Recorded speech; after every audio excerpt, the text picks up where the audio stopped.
psicología, a la unidad número 1, número 2 y número 3, que hoy vamos a concluir, ¿no? También expresarles que el día de mañana vamos a tener una clase de retroalimentación de las 3 unidades, ¿no? Para que podamos seguir fortaleciendo nuestros aprendizajes, ¿no? Nuevamente instarlos a que utilicen diferentes estrategias, pero aquellas que ustedes se sientan cómodas, que se sientan cómodos para poder vincularse a su examen, ¿no? Entonces, con esa introducción, vamos a hacer un pequeño análisis de las bases sociales de la conducta para luego entrar ya directamente a uno de los términos más bonitos, más sublimes que la psicología nos ha proporcionado, hablar de la personalidad. Bueno, las bases sociales de la conducta. Esta lámina nos hace referencia y nos dice de manera enfática que la conducta humana es la manifestación evidente de nuestro ser. No nos olvidemos nuevamente que a través de nuestras acciones, de nuestras conductas, nosotros exteriorizamos, ¿no es cierto?, lo que sentimos, lo que pensamos. A diferencia de los animales, esa es una muy importante aclaración. ¿Por qué? Porque los humanos buscamos relacionarnos con nuestro entorno social y con los objetos. Es crucial estudiar al medio social para poder comprender a la conducta. En líneas generales, el texto también nos acompaña y nos dice, ¿no?, que la psicología define la conducta como la manifestación observable del ser humano. Nuevamente, es observable en interacción con su entorno, cómo nos comportamos en los diferentes escenarios sociales en los cuales nosotros vamos a poder estar. Aunque los animales también presentan conductas, la conducta humana se caracteriza, esto es muy importante, y es un poco lo que precisamente nos diferencia, ¿no? Porque por la complejidad social y la simbólica.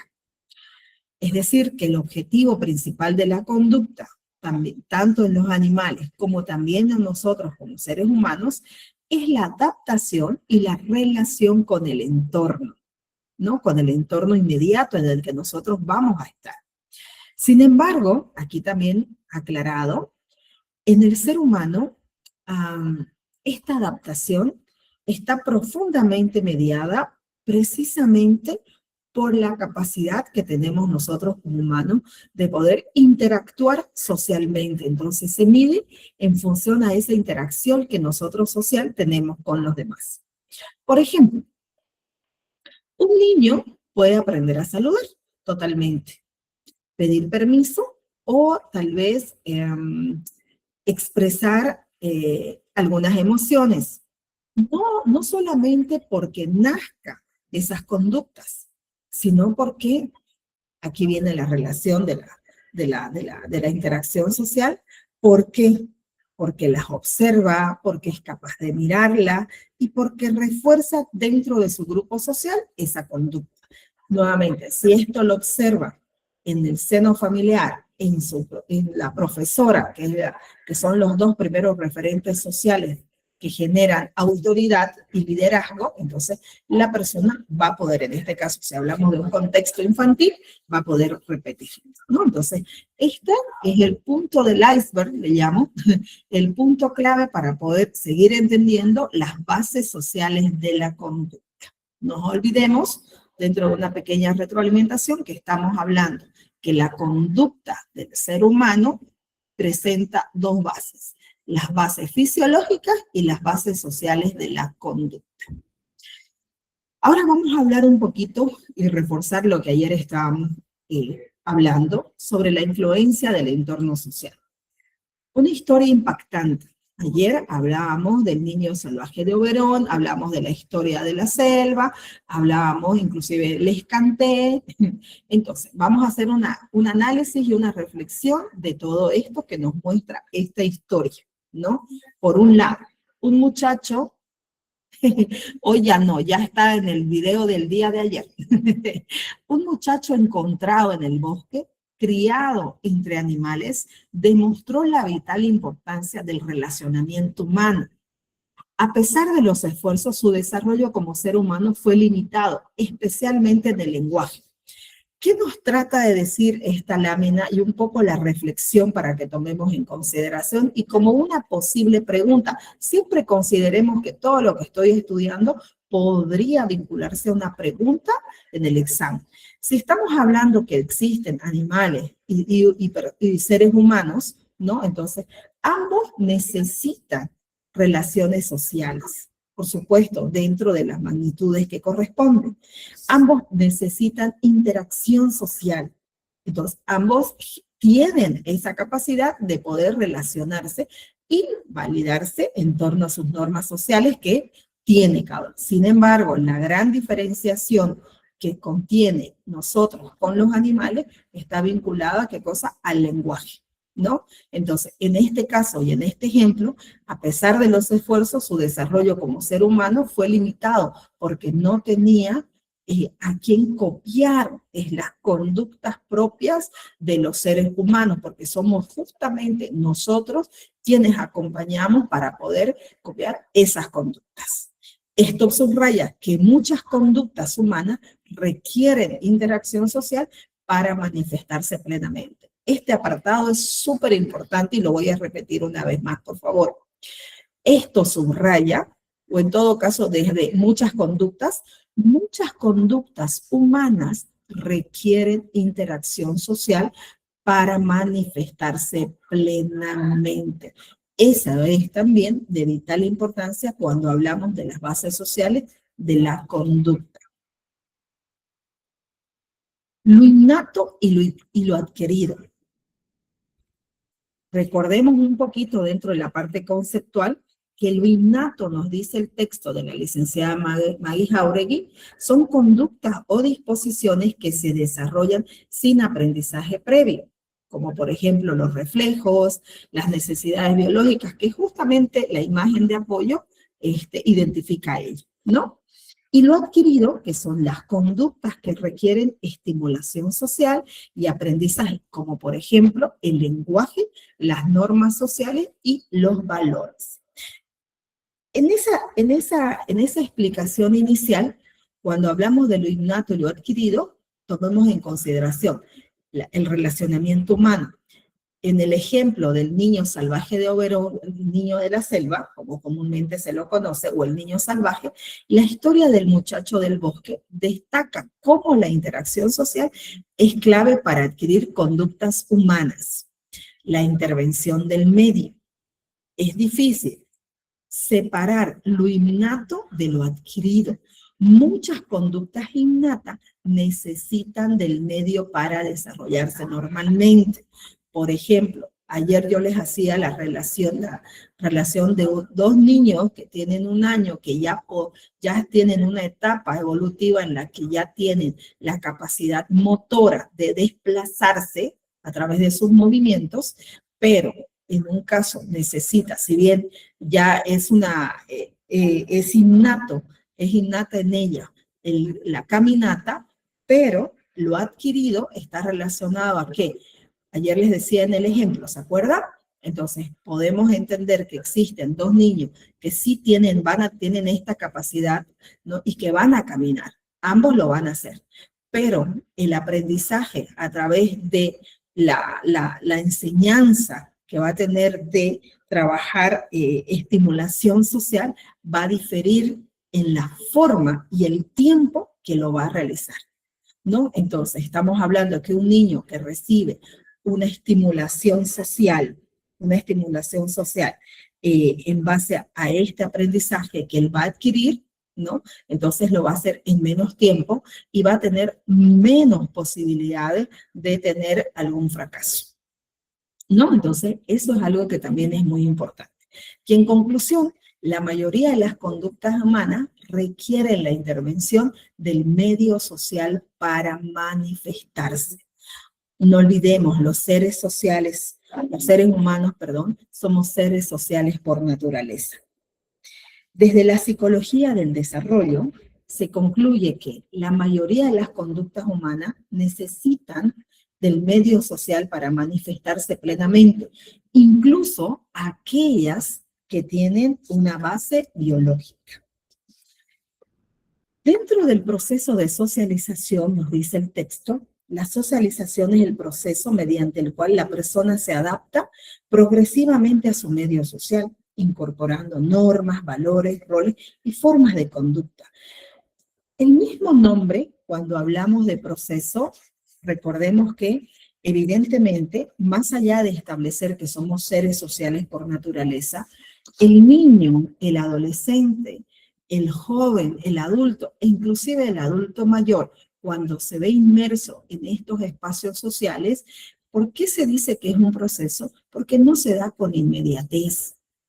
Ninguna conducta se da con inmediatez, sobre todo cuando estamos vinculados precisamente a aquellas conductas que requieren estimulación social, ¿no? Entonces, como es algo nuevo, como no es algo que se ha ido aprendido, como no es algo que es innato, entonces requiere un tiempo prudente, y eso va a depender de la individualidad del sujeto o de la persona para poder adquirir este aprendizaje.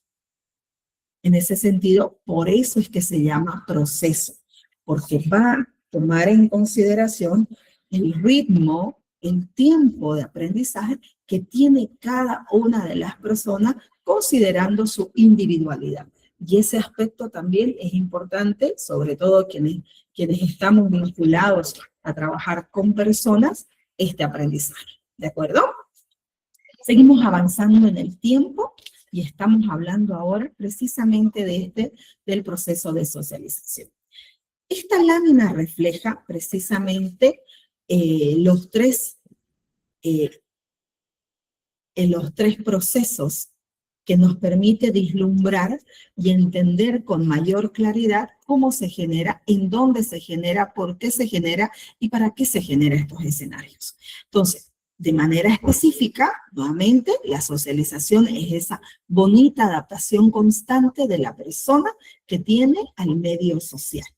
Entonces, estamos en todo momento adaptándonos a los diferentes escenarios sociales, y en ese proceso de adaptación que estamos teniendo, tenemos la posibilidad y la capacidad y el desarrollo de habilidades para poder trabajar en la interacción social, en esos espacios, desde el conocimiento de las normas sociales, desde el conocimiento de cómo nosotros nos vamos a comportar en esos espacios, cuáles son las normas, cuáles son las reglas, cuál es la forma, en fin, aquellos estamentos que nos permiten tener una mejor relación social. Este proceso se inicia en la familia y en la escuela y se ve influenciado por los medios de comunicación. El primer abordaje que vamos a hacer, como lo dijimos el día de ayer, es la familia, como núcleo de la sociedad, que transmite normas, valores y modelos de conducta esenciales para la formación. Aquí hay algo muy importante, por favor, que deben ya considerarlo. ¿Por qué? Porque va a permitir la formación de la personalidad. La escuela amplía el aprendizaje cognoscitivo, todo lo que tiene que ver con el aprendizaje de las áreas, ¿no? Lenguaje, matemáticas, ciencias sociales, todo. Y fomenta la vida comunitaria desarrollando sentimientos sociales y habilidades para manejar conflictos. Definitivamente son los primeros escenarios, la escuela, que nos permitimos los seres humanos para poder, vamos a ir de abajo para arriba, ¿no? Inicialmente. ¿Por qué hablamos del manejo de conflictos? Porque nosotros tenemos, por ejemplo, en una etapa evolutiva inicial, donde el egocentrismo está en su apogeo, que lo hemos ido hablando repetidas veces, ¿no? Entonces, cuando hay cuando está el egocentrismo presente, desde la concepción, incapacidad para reconocer la necesidad de los demás, pero que a medida del tiempo, es decir, de la etapa evolutiva, voy comprendiendo esta concepción. Entonces, si estamos hablando dentro de un contexto infantil donde el egocentrismo está repercutiendo en mi conducta, es decir, que no veo aún esa necesidad que también tiene mi compañero y yo quiero ese objeto. Entonces, esos son los primeros escenarios para que trabajar el manejo de conflictos. Se genera un conflicto. yo lo quiero, él lo quiere, yo lo quiero, yo lo quiero. Recurro inclusive a diferentes formas de transmitir mi enojo, como por ejemplo el llanto, el grito, las pataletas, pero consecutivamente, nuevamente, estos procesos de socialización, que en este caso está trabajando el adulto, va a permitir ¿qué cosa? Ir disminuyendo en los niveles de egocentrismo, porque comienzo a comprender a nivel cognitivo, es decir, comprendo, ¿no?, que esa necesidad de tener ese objeto también la tiene mi amiguita o mi amiguito.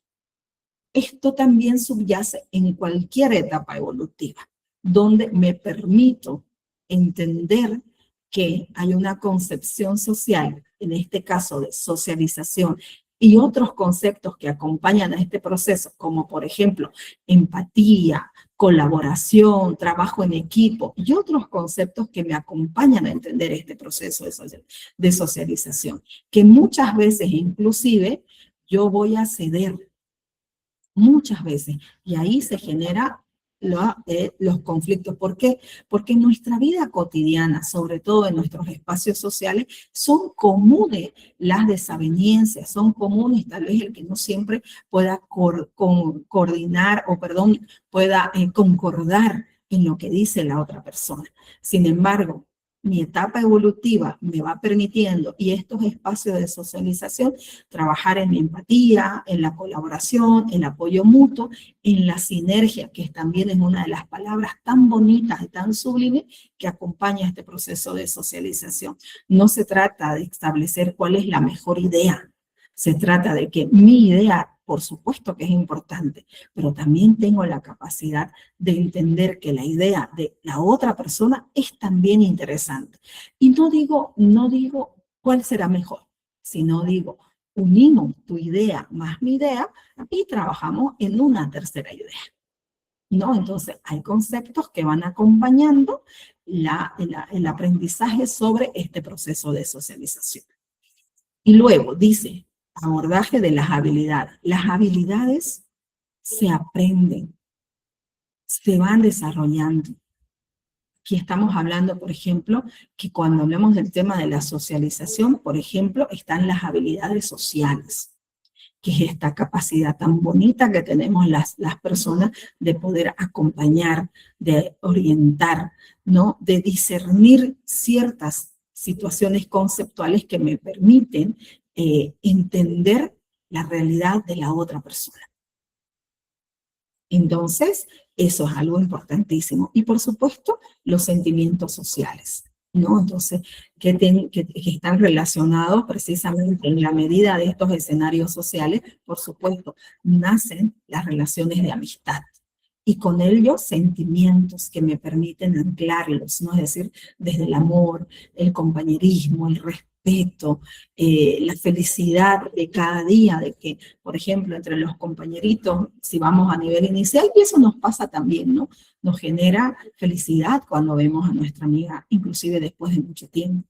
Y, por ejemplo, yo estoy 100% segura que en este proceso de socialización, cuando ustedes se vean en el día del examen, una de las primeras palabras que van a utilizar ustedes va a ser que te vaya bien, que te vaya muy bien, ¿no? Que sea exitoso tu examen y que realmente seas afortunado, porque sí se van a alegrar por ustedes cuando tengan esa nota favorable, pero también se van a alegrar por su compañera o por su compañero. Y por último, y no menos importante, los medios de comunicación. Es su incidencia y su influencia adquieren gran importancia en la formación de hábitos, costumbres y actitudes a lo largo de toda la vida. Se convierten en escenarios propicios de socialización, por supuesto, porque tenemos la posibilidad a través de los medios de comunicación, como el mismo nombre lo establece, ¿no?, de comunicar acciones sociales que nos permitan ser y sensibilizarnos, ¿no? Por ejemplo, con mucho pesar, tal vez algunos de ustedes no lo conocían, otros tal vez por influencia de sus familiares, o en fin, pero penosamente el día de ayer despedimos a dos figuras emblemáticas de Santa Cruz, ¿no? una de ellas que era oriunda de otro país y otra que era aquí de Santa Cruz. Estamos hablando de Tito Kuramoto, no un artista sublime que penosamente el día de ayer falleció, y Nando Barba, que era un cantante emblemático en los años 90 inclusive, y penosamente ambos han fallecido. Entonces puedo sentir sensibilidad por esa situación de dolor, ¿no? Pero que me permite conocer, por ejemplo, a través de los medios de comunicación, que fue el espacio social que permite transmitir, y puedo sentir dolor, puedo transmitir también a través de mi conducta. Seguimos avanzando. Ahora, en esta lámina hay un concepto que vincula, ¿no?, precisamente a cómo englobar la comunicación y desde el aporte del lenguaje. Ya hemos ido hablando repetidas veces en todos estos días, ¿no?, sobre el significado y la esencia del lenguaje, ¿no? Sin embargo, de manera enfática nos dice, el lenguaje es un conjunto de símbolos y signos que expresan pensamientos, estados afectivos y necesidades, ¿no? Y es la forma natural de expresión a un elemento decisivo de socialización. Algo que también es importante tomar en consideración es que mediante el lenguaje se establece una línea de comunicación mental con tanto la realidad externa y la realidad interna, lo que siento, lo que percibo y lo que puedo expresar. Y eso es muy importante. Eso es algo que solo los seres humanos tenemos esa maravillosa capacidad. No solamente el lenguaje es un sistema de signos, de símbolos que permiten expresar, como dije hace un momento, pensamientos, emociones. Es una creación social que se aprende en interacción con otros.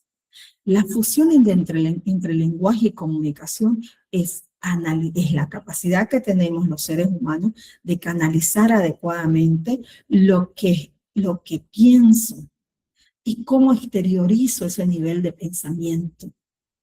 Dentro de otro concepto tan bonito que tiene que ver con la empatía, yo puedo decir qué es lo que yo puedo afirmar, qué es lo que yo puedo decir.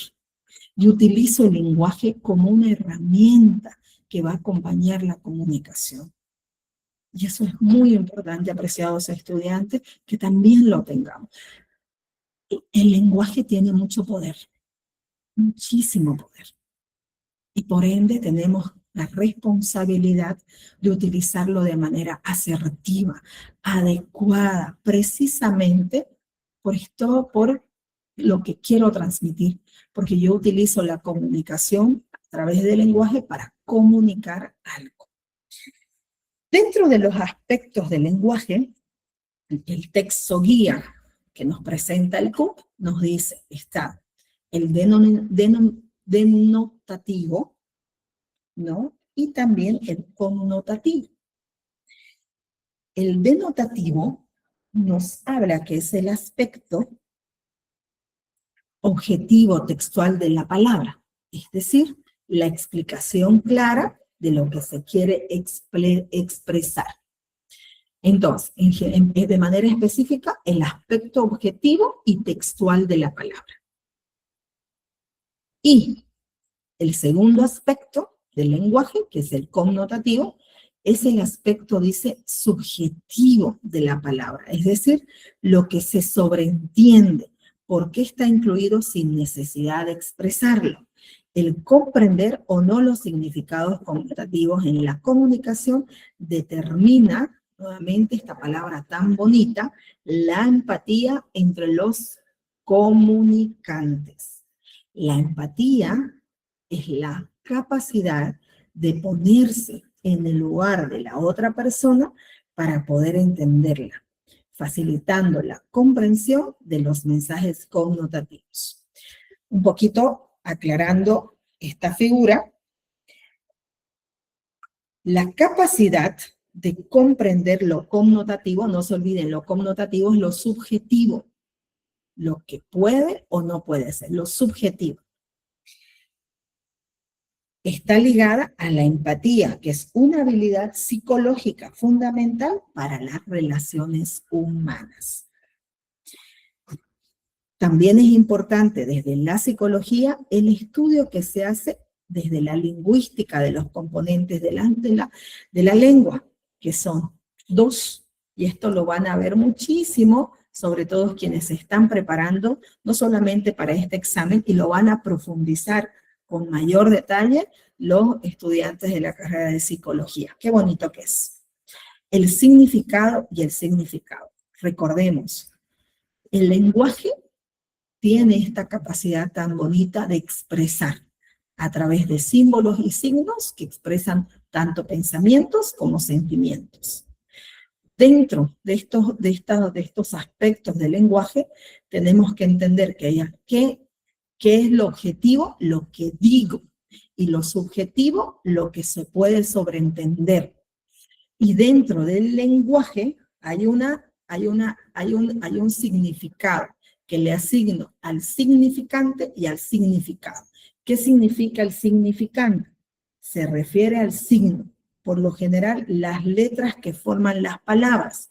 En el ejemplo, que pueda representar algún objeto, algún fenómeno, nos dice, por ejemplo, mesa, que esto seguramente ustedes han ido reforzando en la materia de lenguaje, ¿no? Pero que es importante tomar en cuenta que desde la psicología, la forma en la que nosotros nos vamos a comunicar es en muchos casos determinante.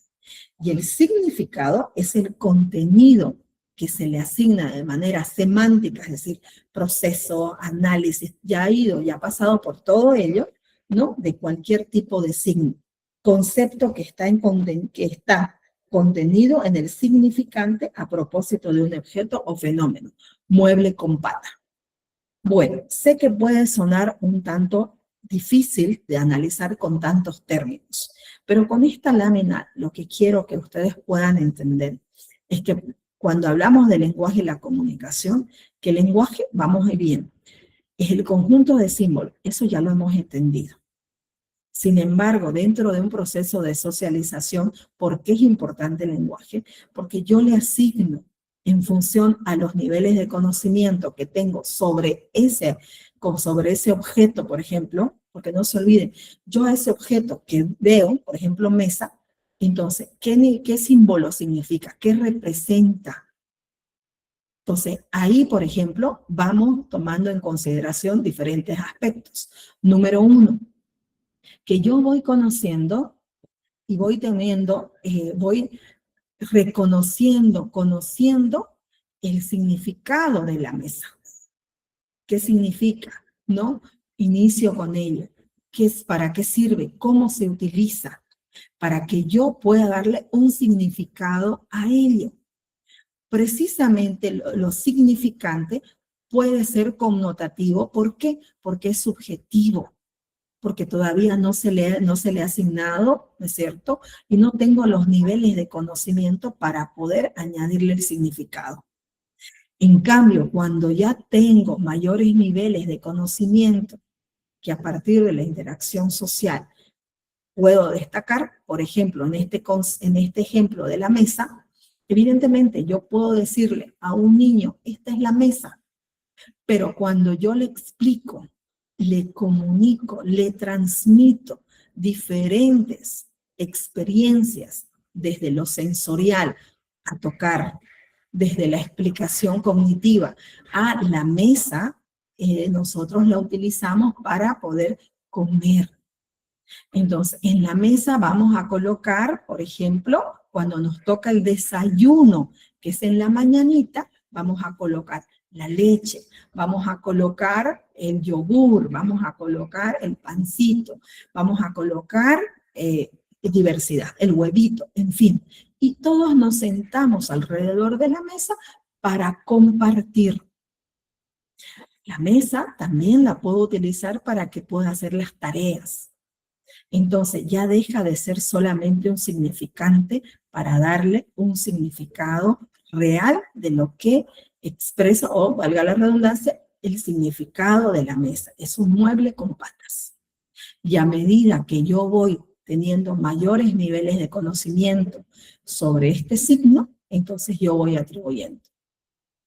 Desde solamente el concepto, ir posteriormente en una oración, posteriormente puedo hacer un resumen, posteriormente puedo hacer inclusive un artículo científico, utilizando diversidad de conocimientos que tengo sobre ello. Entonces, el significado que le doy a un signo está totalmente relacionado desde la simbología social, ¿no? Entonces, de la base social, perdón, en esa bonita interacción social que tiene la persona. Y eso es muy importante que nosotros lo podamos considerar para poder seguir aprendiendo. La comunicación es el intercambio de significados entre dos o más personas. El ser humano se comunica por una necesidad social. Y además, el proceso de comunicación es en sí mismo un hecho social. Perdón, estaba mirando unos mensajitos. Me dice que no ve las diapositivas. ¿Me pueden, por favor, confirmar con los emoticones si otras personas sí están viendo las diapositivas? Listen, Sí, Camila. Una consultita, si está hablando de la comunicación, la diapositiva no está en una diapositiva donde diga comunicación. Aún sigue en lenguaje, aspecto del lenguaje, significante y significado. Sí, estoy ahí, Camila. Ah, ya, ok.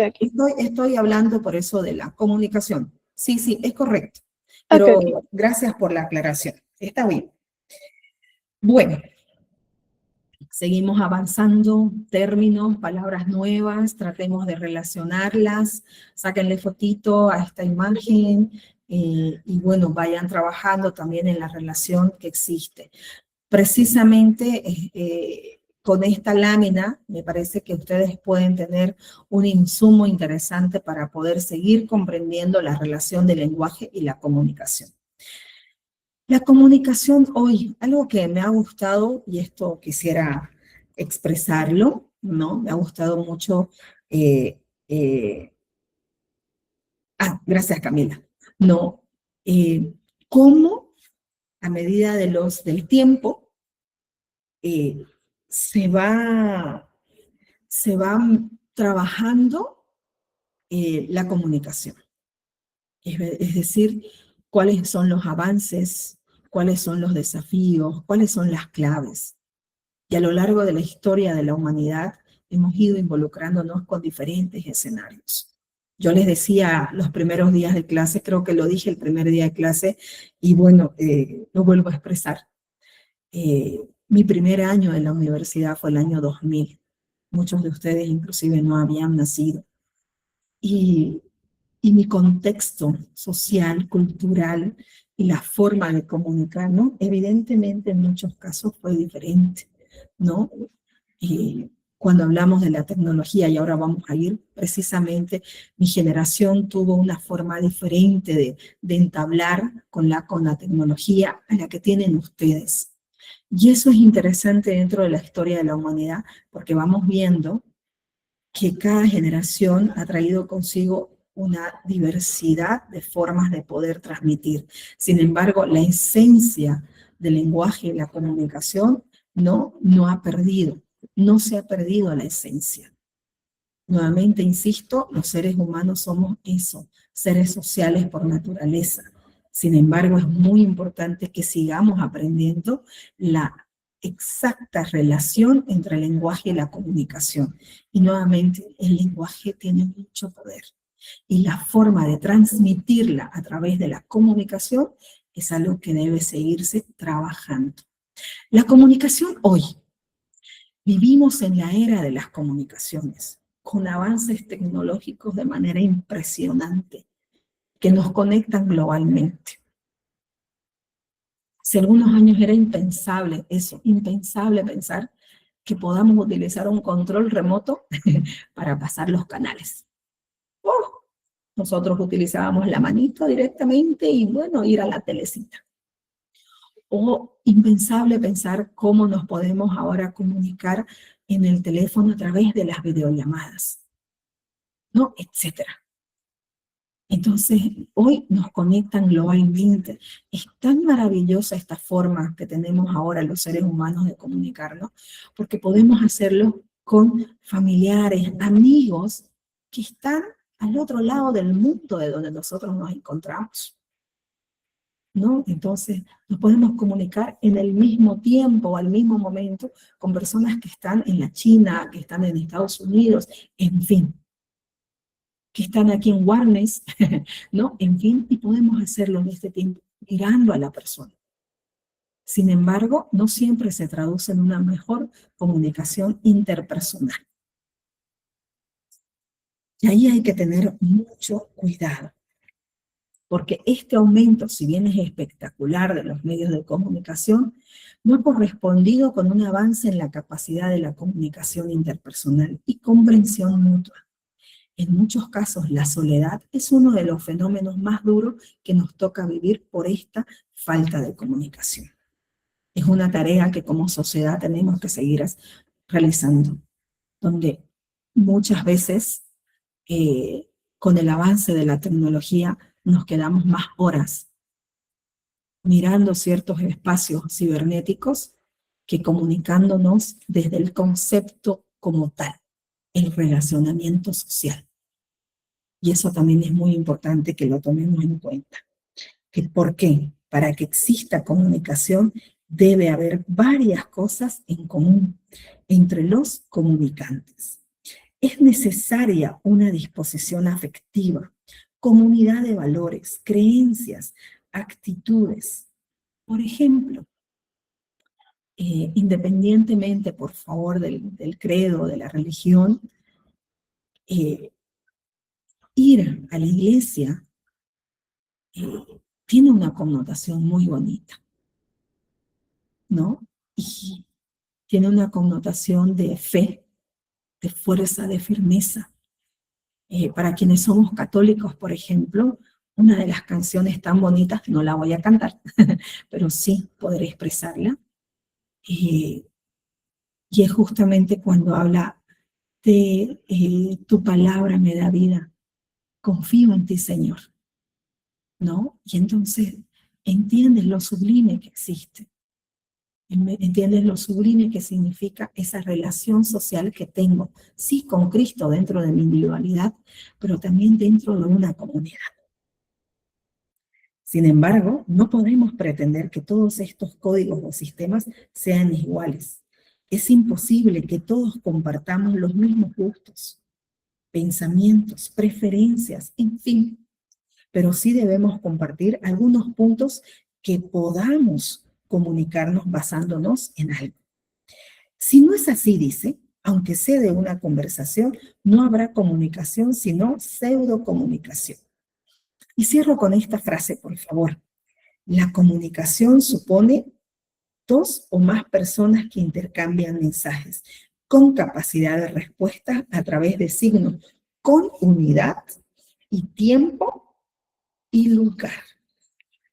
Dentro de los avances tecnológicos, como podemos observar, tenemos la prensa, la radio, la televisión. Algunos de ustedes, por ejemplo, pueden consultar a sus papás, a sus abuelos.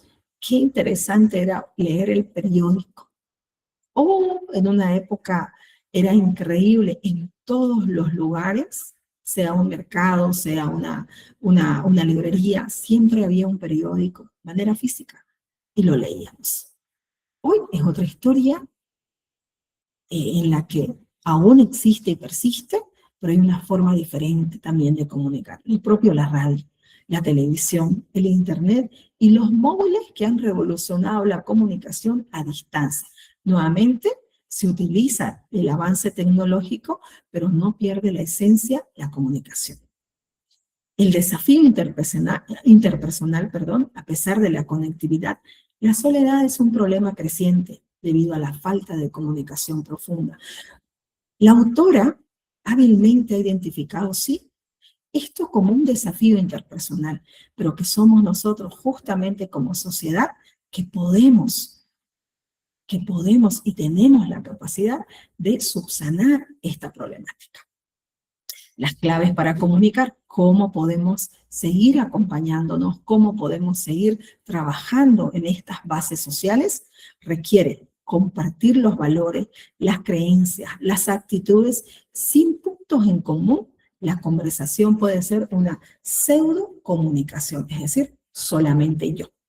Y es muy importante para nosotros también tener la libertad de escuchar otras realidades, otras historias que van a permitirme eso, conocer esas realidades y poder tener niveles de empatía para poder acompañar a esta persona.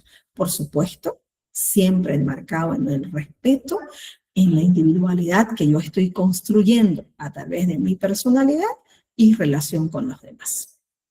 Esta siguiente lámina nos refiere a lo siguiente: el proceso de la comunicación. El emisor codifica, el canal transmite, receptor decodifica y hay una retroalimentación. Vamos a explicar un poquito a detalle qué significa. Hemos escuchado repetidas veces que cuando hablamos de comunicación es de esta relación que existe entre dos o más personas. En ese sentido, vamos a considerar el ejemplo que tal vez ustedes lo han visto en el texto, donde están dos personas. Evidentemente, yo puedo ser el emisor y también puedo ser el receptor, porque la comunicación va y viene, ¿no es cierto? No se queda. Entonces, el emisor codifica, entonces, porque este proceso interviene y justamente transmite. El emisor codifica un mensaje, identifico, y luego el receptor es capaz de transmitir el mensaje por un canal. Utilizo el lenguaje para poder hacerlo. Por ejemplo, vamos a irnos a considerar que están dos personas que tienen discapacidad auditiva. Por ende, el lenguaje que ellos van a utilizar dentro de la simbología y la utilización de signos está relacionado precisamente al lenguaje de señas. Van a utilizar su cuerpo para poder transmitir y codificar, ¿no es cierto? Y transmitir este símbolo y signos. En ese sentido, van a utilizar lenguaje de señas para poder hacerlo. ¿Pueden llegar a tener una conversación como cualquier persona oyente? Por supuesto que sí. Entonces, y trabajo en el mensaje. Por ejemplo, el mensaje expresa el propósito del emisor y contiene algo significativo para esto. Por ejemplo, puede ser un saludo. Hola, ¿cómo estás? Es un gusto saludarte. Ya estoy iniciando este proceso de comunicación a través de una inicial conversación. El código es el sistema de signos, la forma en la que yo voy a hablar. Si estoy, por ejemplo, en este escenario académico, entonces utilizaré ciertos términos, como por ejemplo, buenos días, licenciada, buenos días, estudiantes, es un gusto saludarlos. Pero si estoy en un contexto social de amistad, e inclusive nosotros dentro de nuestros escenarios sociales, tenemos ciertas simbologías para podernos decir, por ejemplo, a mí me dicen Nati. Entonces, es muy común que mis familiares me digan, hola Nati, por ejemplo. Entonces, eso es algo que también es importante tomar y considerar. Y reglas que permiten formular el mensaje. Los códigos pueden ser verbales y no verbales, en el ejemplo que acabo de mencionar, utilizando gestos, mímicas y ademanes. Por ejemplo, o en un tercer ejemplo que puedo yo expresar, está vinculado a lo que ustedes van a vivir en estas experiencias académicas, la exposición. Entonces, lo que ustedes van a querer transmitir y la otra persona también se va a permitir escuchar. Y ustedes pueden trabajar en una interacción. Ahí comienza esa interacción. Hay una persona que escucha, una persona que habla. Entonces, y en esa relación, por eso es cíclico, no se queda solamente como emisor o solamente como canal o solamente como receptor. Yo hago el papel de emisor, pero también hago el papel de receptor. Y hay un canal que yo utilizo para poder comunicarme. La forma o la utilización del canal para transmitir, ¿no? En la decodificación y codificación, tomando en cuenta el papel que yo voy a tomar en este proceso de lenguaje, es muy importante que lo tome en cuenta. Como les dije hace un momento, va a depender mucho del contexto en el cual yo me encuentro. E inclusive, para ir, por ejemplo, a la tienda. Yo puedo, por ejemplo, en la tienda tener una señora adulta mayor, entonces mi forma de comunicarme con esta persona será diferente. Por ejemplo, señora, buenos días. Pero si está una señorita, señorita, buenos días. Entonces, si bien no cambio, pero cambio el canal que voy a transmitir. Porque, por ejemplo, en este mismo ejemplo de la tienda, la señora adulta mayor es posible que yo ya la conozca. Entonces, no le diré solamente señora, buenos días, sino, ¿cómo está señora Olga? Un gusto saludarla, qué lindo verla, la veo radiante, en fin. Yo utilizo un canal que va vinculado, no nos olvidemos, a esa también relación social que yo tengo. El canal es el instrumento transmisor de la información. El canal une a los interlocutores, ya sea de manera directa e indirecta. Vamos a ver cuál es esa diferencia. La directa es cuando no hay intermediario entre los que se comunican. El diálogo es entre tú y yo. Y la indirecta cuando se interpone un medio o instrumento entre los que se comunican. Ejemplo, los escritos, el correo, la prensa. El proceso de comunicación implica un emisor que codifica un mensaje, un canal que lo transmite, un receptor que lo decodifica y una retroalimentación para asegurar la comprensión. Qué importante es que quien está en un proceso de escucha activa, que se llama el receptor, pueda entender a cabalidad lo que el emisor está expresando. Y que utilicen asertivamente ambas personas, en este caso del ejemplo, un canal que les permita coadyuvar y entender. Porque cuando hablamos de un proceso de comunicación, implica un emisor que codifica un mensaje, un canal que lo transmite, un receptor que lo decodifica y una retroalimentación para ¿qué cosa? ¿Cuál es la cúspide o el objetivo de la comunicación? Comprender. Entonces, en los niveles de comprensión que yo voy a tener sobre ello, me voy a permitir justamente anclar.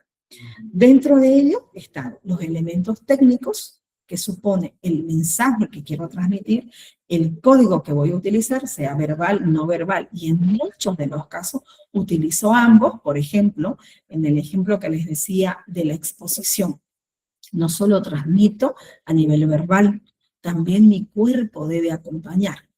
Y hay un bonito ejemplo que quisiera compartir con ustedes precisamente con este proceso de comunicación, porque en un ejercicio que hicimos en aula hace algún tiempo, yo les decía, a ver, vamos a transmitir nosotros también emociones. Y decía, si yo digo, oh, estoy muy feliz, escuchen mi forma, por favor. Entonces, yo estoy muy feliz. Penosamente no me pueden ver, pero sí la forma de mi lenguaje, ¿no? Verbal. Entonces, yo estoy muy feliz. Muy, muy feliz. Pero esta forma de transmitir mi felicidad no acompaña con el concepto. En cambio, si yo digo, me siento feliz por muchas razones. Tal vez una de las principales el día de hoy es que estoy acompañándolos. Me siento feliz porque estoy cumpliendo con un objetivo que significa acompañarlos en este proceso de enseñanza y de aprendizaje. Entonces, la forma y los elementos técnicos que yo voy a utilizar para poder comunicar algo son imprescindibles a la hora de utilizarlos. Y por supuesto, el canal, que es directo, que puede ser directo o puede ser indirecto, y el feedback que hace un momentito ya lo hemos retroalimentado. Los elementos psicológicos, el emisor, la necesidad de comunicar, y el receptor reconstruye e interpreta el mensaje. Esto se puede generar dentro de un ejemplo cuando está, por ejemplo, el profesional en psicología en terapia. Al profesional en psicología, y estamos hablando, por ejemplo, de una de las primeras escuelas psicológicas sobre el conductismo, ¿se acuerda? Entonces, ¿qué quiere el conductismo? En muchos de los casos, trabajar en una modificación de conducta. En este caso, el emisor, dentro de los elementos psicológicos, la necesidad de comunicar.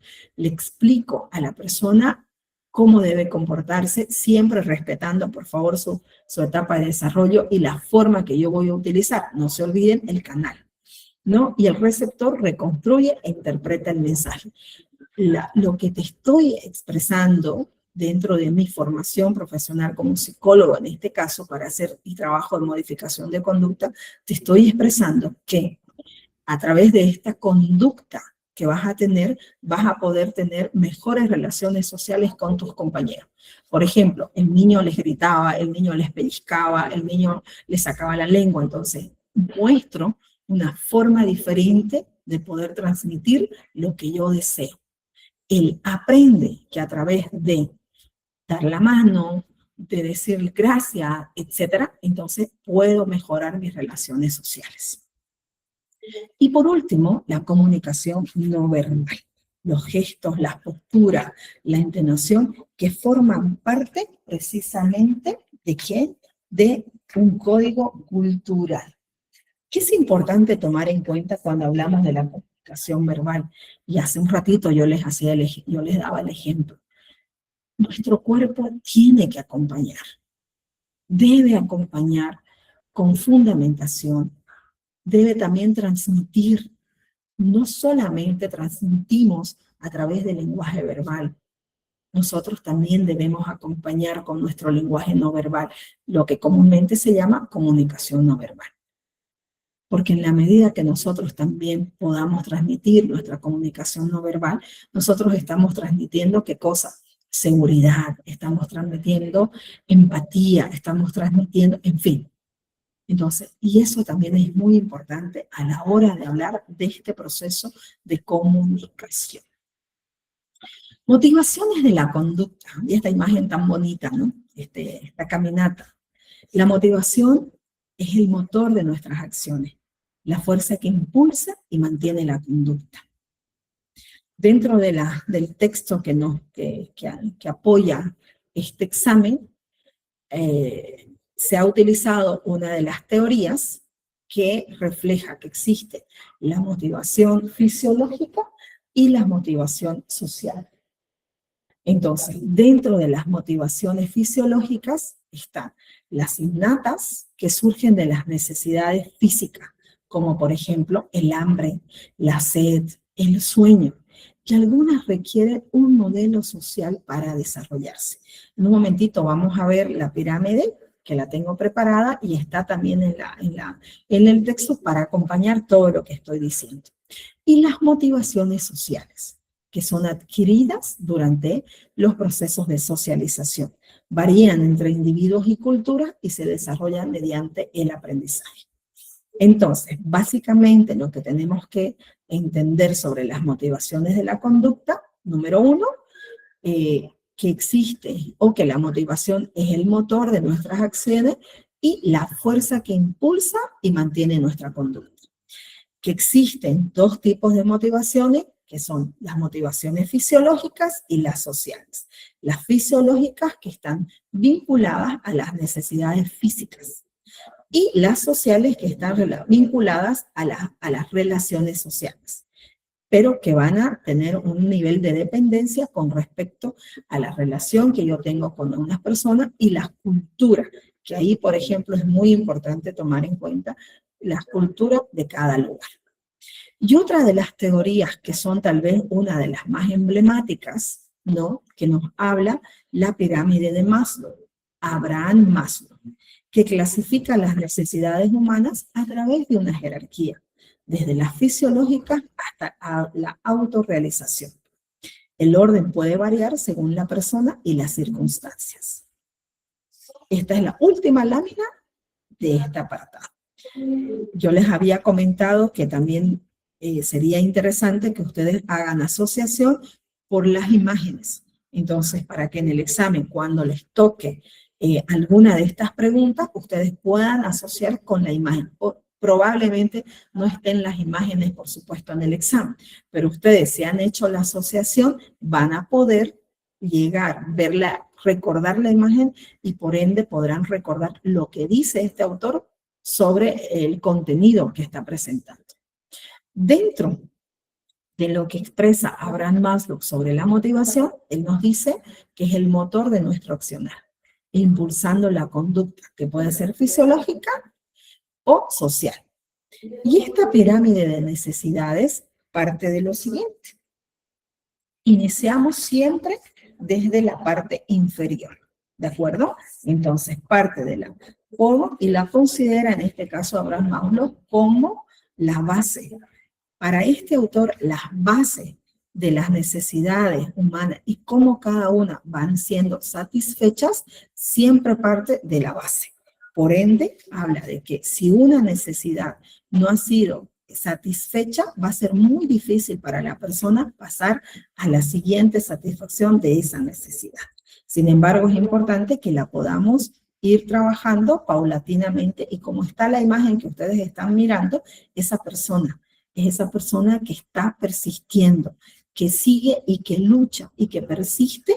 ¿Por qué? Porque la motivación nuevamente es esa fuerza interior que te permite desarrollar una conducta y llegar hasta la autorrealización. Es decir, la autorrealización en este contexto histórico en el que ustedes se encuentran será poder llegar a dar un buen examen. Dentro de este proceso sistemático que nos permite conocer a Abraham Maslow, nos dice que existen las necesidades básicas y fisiológicas. En ese sentido, estas necesidades las vincula automáticamente con la capacidad que tenemos las personas de respirar, el alimento, el descanso y la salud. Por ende, si estas necesidades no han sido satisfechas, le va a costar muchísimo a la persona poder seguir en la siguiente necesidad. ¿Por qué? Porque si nosotros, por ejemplo, al levantarnos, sabemos que nosotros, al levantarnos a nivel neurológico, nosotros necesitamos que nuestro cerebro segregue una cantidad de azúcares para mantenerse en alerta. Significa mantenerse despierto. Entonces hay una cantidad de nutrientes, de alimentos que necesita nuestro cuerpo para poder estar en un estado de alerta, ¿no? Entonces, en ese sentido, si probablemente esa primera necesidad nosotros no la hemos satisfecho, voy a comenzar a utilizar mi cuerpo para transmitir qué cosa. No se olviden que la conducta se exterioriza. Por ejemplo, como no ha sido satisfecha esta primera necesidad, que es la alimentación, por ejemplo, entonces yo voy a comenzar en el transcurso de la mañana a qué cosa, a tener sueño, voy a estar bostezando, voy a estar inquieto, porque esa primera necesidad no ha sido satisfecha. Entonces, eso por ejemplo, el descanso, lo propio. Sí, efectivamente hay muchos conceptos sobre el tema del descanso y se dice que una persona adulta después de los 12 años, una persona adolescente de los 12 años, pero hasta la vida adulta, van identificándose la cantidad de horas que debería nuestro cuerpo descansar, ¿no? En ese sentido, decimos que 8 horas, 7 horas serían las adecuadas para poder estar atento, por ejemplo, en este momento en el cual ustedes se están encontrando, ¿no? Entonces, y salud, que también es algo muy importante que debe considerarse. Evidentemente, si esta necesidad no ha sido satisfecha, va a ser muy complejo que se siga lo demás. Voy a dar un ejemplo un poquito tal vez grotesco, porque bueno, pero nos toca hacerlo para poder seguir comprendiendo cuál es el significado y esencia de esta teoría. Por ejemplo, las personas que tienen una condición médica de cáncer, ¿no? Por ejemplo, sé que el cáncer hoy por hoy ha ido realmente apoyándonos y la ciencia nos ha ido acompañando de una manera sobresaliente. Pero si nos vamos, por ejemplo, al oncológico, donde tenemos niños que están en una condición un poquito desfavorable con respecto a su salud física, entonces si esta condición de salud no mejora, difícilmente nuevamente va a poder satisfacer las otras necesidades. Entonces, y eso es muy importante que lo tomemos en consideración. Una vez, sin embargo, que ha sido satisfecha estas primeras necesidades, en el mismo ejemplo, que hemos tomado un buen desayuno, que tenemos esa cantidad de azúcares que necesita nuestro cerebro para estar en estado de alerta y aprender, entonces pasamos a la necesidad de seguridad. Y la necesidad de seguridad está relacionada al aspecto físico, cómo estamos, ¿no? Corporalmente, está vinculada al empleo. Entonces, donde yo tengo la seguridad, por ejemplo, ustedes que van a profesionalizarse, algunos de ustedes que, por ejemplo, tal vez ya trabajan, entonces tiene que ver con la estabilidad laboral, inclusive, ¿no? Esta forma tan bonita de decir, caramba, voy a tener dinerito a fin de mes, ¿no? O perdón, inicio de mes, o dependiendo el día o la fecha que se les haga la cancelación. Entonces, el dinero tiene que ver con que voy a poder responder a ciertas demandas, necesidades que yo tengo para hacerlo, que tiene que ver con la necesidad fisiológica. Por ejemplo, ¿no? Familiar, los recursos, la protección y también la moral. Mi seguridad. ¿Por qué vincula la moral? Y es un aspecto que me parece fundamental que se haya tomado en cuenta, porque no nos olvidemos que somos nosotras personas éticas, ¿no? Y en este caso, ¿cuál es el objeto de estudio de la ética? La moral. Lo que yo concibo y entiendo, lo que es correcto y lo que no lo es. Hace un momentito decía, por ejemplo, Luis, ¿no? Nos decía, se va a crear un grupo WhatsApp, pero yo voy a estar atento cuando ustedes, por ejemplo, si están involucrándose en temas, por ejemplo, de venta de los exámenes, o utilizar para otro tipo de fin, un grupo que ha sido creado para un solo fin, yo utilizo para otro, entonces ahí, por ejemplo, ahí está la temática de la moral, ¿no? Entonces, ¿cómo yo, a través de mi moral, voy a poder responder a ello? Entonces, automáticamente les estoy advirtiendo que ese grupo es solamente para la área académica, nada más, ¿no? Entonces, ahí tomo en cuenta eso. Una vez que está siendo satisfecha esta necesidad de seguridad, entonces entramos a la necesidad de afiliación o pertenencia. Esto está vinculado a las relaciones de amistades, el afecto, las parejas, el reconocimiento de las raíces, las relaciones sociales, pertenencia a algún colectivo. Por ejemplo, algo que les puedo compartir que es muy agradable, una vez que uno termina la carrera profesional, por ejemplo, en mi caso, que soy psicopedagoga, hay colegios de profesionales donde hay otro escenario, además, donde vos puedes relacionarte con tus propios colegas. Entonces, ese también es un sentido de pertenencia a ese espacio colectivo social. Ustedes que están estudiando, por ejemplo, como estamos en psicología, por favor, sin desmerecer a las demás postulaciones, van a terminar la carrera de psicología y van a poder ser parte del colegio de psicólogos, no solamente a nivel departamental, sino a nivel nacional, y también poder pertenecer a espacios, ¿no?, donde existan colegas psicólogos de todo el mundo. Entonces, existen esos otros escenarios sociales donde nosotros, desde la pertenencia, es decir, donde me siento parte, porque me agrada. Entonces, esta necesidad de afiliación o pertenencia subyace a ello. Una vez que esta necesidad ha sido desarrollada, pasamos a la necesidad de reconocimiento. Es esta capacidad tan bonita que tenemos de decir, estoy logrando lo que yo en algún momento pensé que era un sueño. El autorreconocimiento. Yo estoy completamente segura que ustedes pueden expresar hoy por hoy aquellas habilidades que han ido desarrollando, aquellas ventajas inclusive competitivas con respecto a lo que hacen otras personas, sin desmerecer, por supuesto, y en el marco del respeto. La confianza que ustedes tengan sobre sí mismos, el respeto, el prestigio, los logros que ustedes van a tener cuando aprueben, por ejemplo, ese examen. El éxito que ustedes pueden tener también lo determinan ustedes mismos.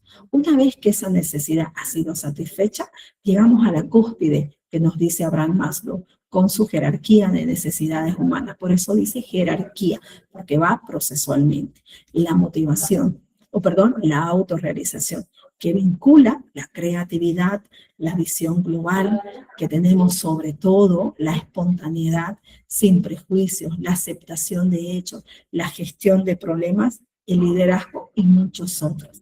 Es esta forma que yo tengo de compartir, de entablar una relación, un diálogo conmigo misma y también con los demás. Entonces, esto supone la jerarquía de las necesidades humanas desde la postura de Abraham Maslow. Entonces, dando por culminado, entonces, a este apartado sobre tanto las bases fisiológicas, que lo hemos visto en los días pasados, y hoy que culminamos con las bases sociales. Y con eso vamos cerrando. Ahora le vamos a dar la bienvenida, por favor. Perdón, hasta aquí cómo vamos. Sé que es bastante teoría. ¿Se va relativamente entendiendo? ¿Sí? Con los emoticones me pueden ayudar. Muchas gracias, muchas gracias. Estoy tratando de sintetizar todo. Pero acompañémonos de las imágenes, por favor, y acompañémonos de todo lo que está en la lámina, ¿no? Ahora vamos a entrar a uno de los temas más sublimes, como les decía hace un momentito, para cerrar la unidad número 3, que con seguridad van a tener algunas preguntas sobre este apartado, y hablamos de la personalidad y las relaciones interpersonales. La personalidad, escuchemos bien por favor, es la estructura psicobiológica y social. Psicobiológica tiene que ver con todo, también por favor, con las bases fisiológicas y las bases sociales, ¿ya? Entonces, que rigen la conducta humana. Eso lo hemos entendido. Entonces, las bases fisiológicas y las bases sociales rigen y acompañan la conducta humana que se exterioriza a través de nuestras actitudes, a través de nuestro comportamiento, en fin. La personalidad vincula de manera muy similar. La personalidad es la estructura, la forma que porque yo soy la persona que está estructurando. Yo defino y concibo esta estructura psicobiológica, psicológica y biológica y social. Entonces, nuestra personalidad se vincula a la estructura, nuevamente por favor repitamos, psicológica, biológica y social, que cada ser humano posee. Cada ser humano tiene su propia personalidad. Aquí hay otro aspecto que tenemos que tomar en cuenta y tener mucho cuidado. Formada por factores hereditarios y la interacción con el ambiente. Nuestras relaciones sociales. Y lo que vemos, lo que nos llama la atención. Las relaciones interpersonales son clave en este desarrollo. Entonces, y eso es muy importante que lo podamos tomar en cuenta. El texto también nos dice que existen tipologías antiguas, que significa la forma en la que se percibía o se decidía qué era lo que significa la personalidad. Así como hemos visto la historia de la psicología, este término de personalidad se fue trabajando a lo largo del tiempo. Entonces, dentro de las tipologías antiguas, los primeros intentos de clasificar la personalidad estaban relacionados solamente con los rasgos físicos y psíquicos. El concepto moderno, la personalidad hoy en día, se concibe como una estructura compleja influenciada por la herencia, el ambiente y el aprendizaje. Si, por ejemplo, hubiese una pregunta donde les diga, haga comparación entre las tipologías antiguas y el concepto moderno, entonces ahí rápidamente ustedes con la lámina pueden acompañarse diciendo, cuando las primeras concepciones de personalidad estaban relacionadas solamente con los rasgos físicos y psíquicos. Solamente. En cambio, hoy por hoy, hablamos de que es una estructura que está influenciada por la herencia, el ambiente y el aprendizaje. Y pueden tomar en cuenta que es la estructura psicológica, biológica y social que cada humano o cada persona posee.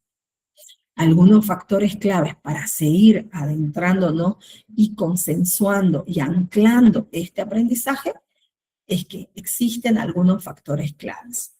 Número 1, los que suponen hereditarios. Dentro de nuestra personalidad ¿Cómo se ve influenciado los factores hereditarios? No, entonces en el temperamento. Sí, señores, el temperamento. La forma en la que yo reacciono frente a algún estímulo, sobre todo externo. Cómo manejo la ira, cómo manejo el enojo, cómo manejo la felicidad. Entonces tiene que ver también con ello. La inteligencia. Mixtos, el carácter. Y ambientales, físico, social y cultural.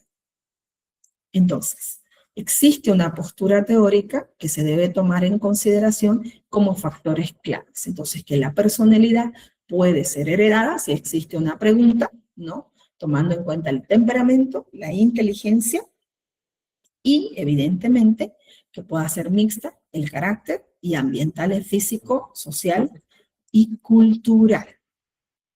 Desarrollo de la personalidad, etapas de socialización. La personalidad se desarrolla a lo largo de toda la vida, desde la gestación hasta la vejez, a través de diferentes etapas de socialización. ¿Por qué nos dice el texto que la personalidad se desarrolla a lo largo de toda la vida? Porque el aprendizaje no es un proceso inacabado. ¿Qué significa esto? Que nosotros por primera vez estamos viviendo esa etapa. Por ejemplo, yo actualmente tengo 45 años cumplidos. El domingo fue mi cumpleaños. Entonces, acabo de cumplir 45 años. Estoy entrando a una nueva etapa, evidentemente en la adultez. Pero me permito entender cuál es el significado de estar en esta etapa, con mis nuevas normas sociales, con la nueva relación social. Y me permito, por ejemplo, en el caso de mis hijos, que tengo uno de 13 y el otro de 11 años, igual, conocer esa etapa que ellos están viviendo, desde el respeto, desde la cotidianidad y la forma que nos vamos a ir relacionando. Por eso es que nos dice en este apartado que la personalidad se desarrolla a lo largo de toda la vida. Y aquí en esta lámina se presenta esta diferenciación bonita. Hablamos de la etapa de la gestación, donde tenemos mayores influencias biológicas y sensaciones tempranas que forman la base. Todas las influencias biológicas nosotros las podemos adquirir en esta etapa, ¿no? Entonces, por ejemplo, parte de la personalidad a nivel de gestación, para mostrarla posteriormente, tiene que ver como, inclusive, aunque ustedes, es increíble, pero en muchos casos la forma que vos miras, ¿no? Por ejemplo, si el papá mira la tele, por ejemplo, de ladito, cuando el niño también a nivel genético toma en cuenta, tiene esta carga genética, es increíble que también mira de ladito. La forma de dormir muchas veces también se la asocia con la personalidad, porque tenemos todos los seres humanos de una forma muy particular de dormir. Entonces, si por ejemplo yo estoy acostumbrada a dormir de pancita, es muy probable que mi hijo o mi hija no, entonces también lo haga. Si yo, por ejemplo, tengo un carácter un poco fuerte frente a los demás, es muy probable que genéticamente mi hijo herede también este carácter fuerte. Entonces, en la etapa de gestación, se generan las primeras influencias biológicas y sensaciones tempranas que forman la base de la personalidad. La primera infancia, la relación madre-hijo es crucial, y padre-hijo también, porque se da el desarrollo del lenguaje y de la imitación. Recordemos que ya hemos hablado repetidas oportunidades la importancia del lenguaje, ¿no es cierto? Entonces, en esta etapa, en la primera infancia, es de vital importancia, ¿no? Sin desmerecer las demás, pero en esta primera infancia la personalidad se vincula gracias a esa relación social que tiene madre-hijo, padre-hijo, etcétera, y sus otros contextos sociales, ¿no es cierto? Porque se genera el desarrollo del lenguaje y, por supuesto, la imitación. La segunda infancia, no nos olvidemos, la primera infancia vincula específicamente a, por ejemplo, de manera específica a ese primer espacio social, ¿no? Entonces, ese primer espacio social que no necesariamente va a estar vinculado, por ejemplo, a un campo educativo formal. Por ende, aparece la segunda infancia, que es justamente este primer espacio académico social que le permite la escolaridad, donde se genera la independencia, el desarrollo de líderes y grupos sociales. Es increíble identificar, por ejemplo, en esta segunda infancia, cuando el niño se involucra en los diferentes escenarios sociales, y estoy segurísima que muchos de ustedes igual están haciendo esa relación, ¿no?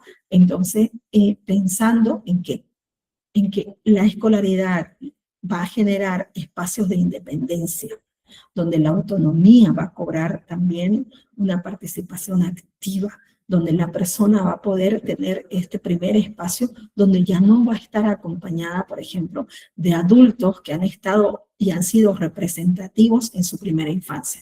Llamémosle mamá, llamémosle papá, pero recordemos que también hay otras situaciones, ¿no? En los niños, ¿no? Entonces, por ejemplo, venir de un espacio de un hogar de niños, pero sí hay una representación afectiva con un adulto en esa primera infancia. En cambio, en la segunda infancia ya está este escenario donde por primera vez va a permanecer inclusive más tiempo, ¿no es cierto?, en estos escenarios. Aquí está el desarrollo de líderes y grupos sociales porque se generan esas primeras relaciones interpersonales con los demás, ¿no? Entonces, eso. La adolescencia, que es una etapa decisiva para la configuración de la personalidad adulta. Aquí me gustaría destacar, ¿no?, que justamente es la adolescencia la que permite anclar la personalidad. Se dice que justamente esta etapa, la adolescencia, en que la persona está anclando su personalidad. Y es una etapa decisiva, nos dice, para la configuración de la personalidad adulta. Está en una etapa, la adolescencia es esta maravillosa etapa en la que comienza a trabajarse la determinación, ¿no? Entonces, considerando esa carga genética, las relaciones sociales que ha ido teniendo a lo largo del tiempo y que le permite precisamente a la persona tener la posibilidad de tener esta personalidad que va a llegar no solamente en esta etapa, sino en la vida adulta. Luego, una vez que esta personalidad en la adolescencia se ha desarrollado, porque justo en esta etapa tiene la vida adulta o presenta la vida adulta a través de la socialización secundaria, la estabilidad relativa, el aprendizaje de nuevos comportamientos laborales y sociales, y cerramos con la vejez, que nos habla de la socialización terciaria, que es la crisis personal, la desocialización y necesidad de resocialización, importancia del apoyo social. Aquí me quiero quedar, por favor, unos minutitos para establecer niveles de comparación. Por eso lo leí casi al mismo tiempo. Cuando hablamos de la vida adulta, ¿no?, evidentemente estamos hablando de ciertos contextos que, por favor, es solo un ejemplo, no representa algo formal que se deba hacer, pero sí representa un ejemplo que nos permite tener mayor comprensión del significado.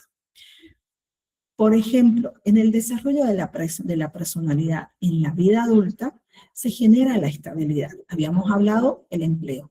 Entonces, la estabilidad te genera, sí, tu salario. La estabilidad te puede generar en la vida adulta, por ejemplo, tener tu hogar, tu casa, tu movilidad, en fin. Entonces, pero también puede tener la estabilidad, por supuesto, tener tu familia. ¿No? Tener tu familia, la estabilidad emocional, la estabilidad laboral, la estabilidad que te permita estar tranquila, estar tranquilo y tener esos aprendizajes que te van a permitir desarrollarte. En la vida, por ejemplo, académica, tu estabilidad laboral va a estar también relacionada a tu estabilidad académica, perdón. Por ejemplo, yo como profesional, vuelvo al ejemplo, como psicólogo, he decidido trabajar, por ejemplo, dentro de mi vocación, además de terminar la carrera de psicología, especializarme. especializarme, ya que toda carrera profesional tiene diferentes campos laborales. E inclusive, en el caso sobre todo de nosotros del área de humanidades, decidimos inclusive trabajar con una etapa evolutiva en particular. Vamos a suponer que este profesional en psicología, además de haber terminado la psicología, tiene cierta predilección por trabajar con el adulto mayor. Entonces, va a trabajar con esa población, es posible en un geriátrico, es posible en alguna clínica, además, pero solo trabajando con esta etapa evolutiva. Pero, además de recibirse como psicólogo, ha hecho especialidades. Por ejemplo, dentro de lo que se conoce en Bolivia, el diplomado, la especialidad, la maestría y el doctorado. Entonces, ha hecho especializaciones, ha salido afuera, al exterior, para especializarse y poder trabajar con esta población en particular. Entonces, eso te genera la estabilidad. Voy a ir de viaje, voy a descansar, en fin. Entonces, esto genera los nuevos comportamientos laborales y sociales en estos contextos sociales diferentes. Sin embargo, el ritmo biológico sigue su curso, no se detiene. Y es implacable. ¿No? ¿Por qué? Porque digo, oh, hace 5 años tenía 40. Y el ritmo biológico sigue su curso y llegamos a la vejez, que la denomina socialización terciaria. ¿Y por qué se genera esta crisis personal? Hablamos de un término que sí, por supuesto, para ustedes es muy, muy, muy lejano, que tiene que ver con la, oh, se me fue el término, ¿me pueden ayudar? Allá, la jubilación, la etapa de la jubilación.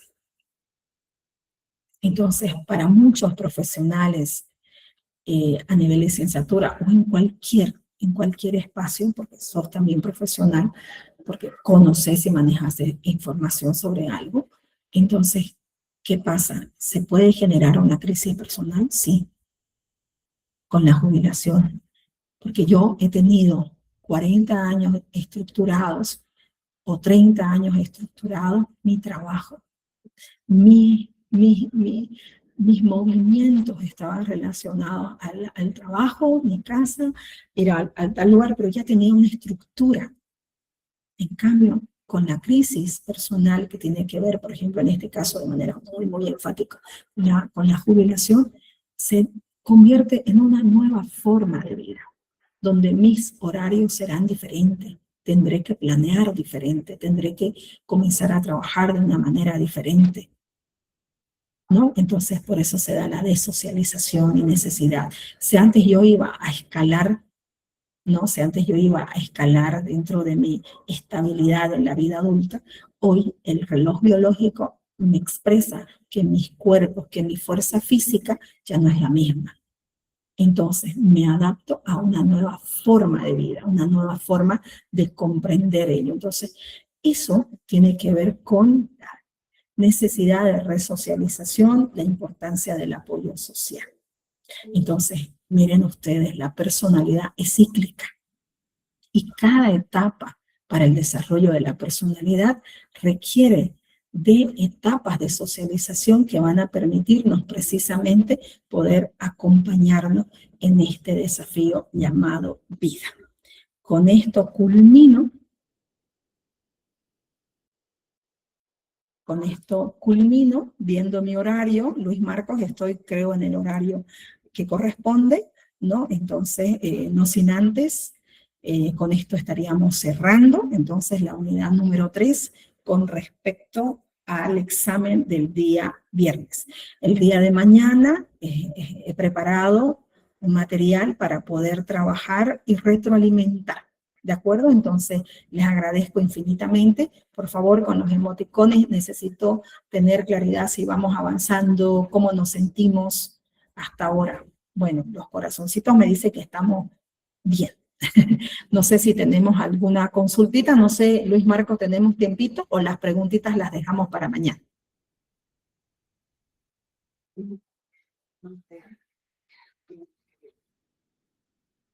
Hola. Bien. ¿Alguna consulta hasta aquí? ¿Algún comentario que quisieran realizar tal vez?